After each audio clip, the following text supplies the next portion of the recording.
Iran ও ইসরায়েলের মধ্যে চলছে পাল্টাপাল্টি হামলা, বাড়ছে ক্ষয়ক্ষতি ও হতাহতের সংখ্যাও। এমন পরিস্থিতিতে বিশ্বজুড়ে আলোচনা, এভাবে কতদিন চলবে ইরান ও ইসরায়েল সংঘাত? এই আলোচনায় পিছিয়ে নেই মার্কিন প্রেসিডেন্ট ডোনাল্ড ট্রাম্পও। বন্ধু নেতানিয়াহুকে সাহায্য করলেও ইসরায়েলে অবস্থানরত মার্কিন নাগরিকদের থেকে সাহায্যের হাত গুটিয়ে নিতে হয়েছে যুক্তরাষ্ট্রকে।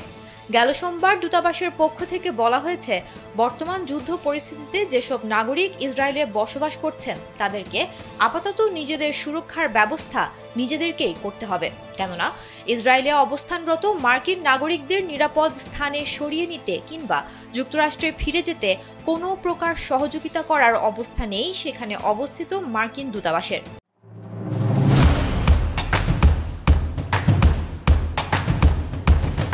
এর পরপরই এলো আরেক ঘোষণা, ইসরায়েলে অবস্থিত মার্কিন দূতাবাস 3 দিনের জন্য বন্ধ থাকবে।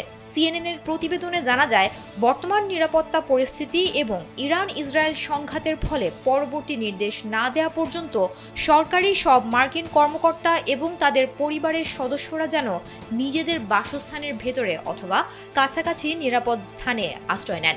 দূতাবাসের পাশাপাশি তেল আবিবের কনসুলার পরিষেবাও 21 জুন পর্যন্ত বন্ধ থাকবে।